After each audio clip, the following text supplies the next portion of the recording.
So this actually is your borehole. Correct. To test what's coming out there. Yeah. And what did you find in there?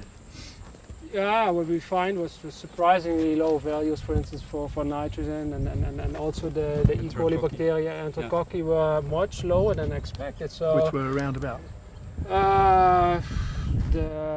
On the 3 holes, we had one with 63, one 123, one without. 63 colony forming units. Yeah.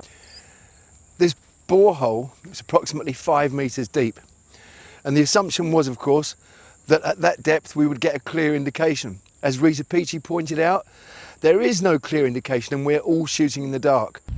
He summed them up correctly, I think. He said that a lot of times we're finding Enterococci higher, further away from here than we do close by, but it's also possible that through volcanic substrate that water can move faster than limestone because it follows cracks.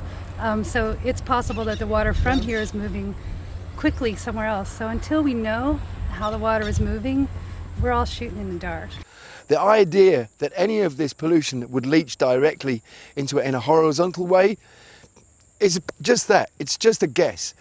The fact of the matter is that Rita Peachy's studies and my own both verify the fact that there is lateral movement of water through the island, and this lateral movement could find itself on the coastline as easily as any of the toxins and pollutants that we're taking away by emptying the resorts of their waste. In my practical experience, in all the years I worked with wastewaters and with groundwaters and all the solutions, with the tests what we did, I think it's hardly to believe that any water what's coming here to the shore. It's my personal opinion, but I can only, and it's the same that you say probably it will, that only research can prove that, facts can prove that. Those facts, we are now setting up the parameters, we're testing, monitoring, and after maybe a year, a couple of years of testing, we have proof that it's yes or no. It seems to me there's a double standard of information here. On the one side, when there's a slightly positive indication, they're very pleased to say, well, their first indication is quite good. On the other side, when there's a negative indication, then we're told, well, we'll have to wait for at least 2 years before we can have the results. And the results are not as you think they are. They are very, very, I expected worse results. Right. The truth of the matter is this, and of this there is no doubt, we do not have 2 years to wait for a tri-island study to be completed. The pollution is moving fast, the deterioration of the reef is fast, and if we are forced into a situation where we have to say, well, we'll wait for the end of the results of 2 years, and thereafter perhaps an ongoing study again, I'm afraid we might be a little bit too late. I mean, it's not a question mark where the pathogens are coming from these trenches. It's not a question mark whether there's bacteria there. It's not a question mark whether there's chemicals there. They are there. You said yourself there are other areas which you consider to be more fouled and more polluted than these trenches themselves. Whilst I respect you say you don't want to share that information with the public, I want to ask you, are any of those areas in domestic built-up areas, and is there either agriculture taking on around them, or are there domestic people around them? Is it a danger to the public, in other words? No, at the moment, I cannot answer that question because that whole investigation is still underway. And to draw conclusions, you first have to, you have the technical research, and then will they be re-drilling? Will there be further sampling going on? Yeah, there will be further investigation required. Right. You cannot just, and you have to understand that when you investigate basically what we've done the whole island, except for a few locations. We haven't included everything. You cannot, it's a stepwise approach. First we do a preliminary investigation, then you always find hotspots. There's no place in the world where you don't find something.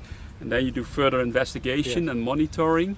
And then the next stage, if you find an area that maybe that is contaminated, you draw up a remediation plan and you remediate. If there was an outbreak of any kind of disease and it came back to these trenches, it would be a great shame. And I don't see that we need to wait for that.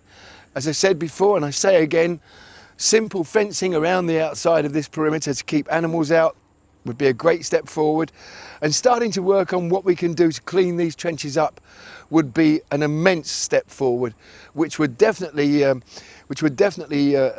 go towards supporting this work that they're doing. Without doing this, if we don't clear this up straight away, unfortunately we're really chasing our own tail.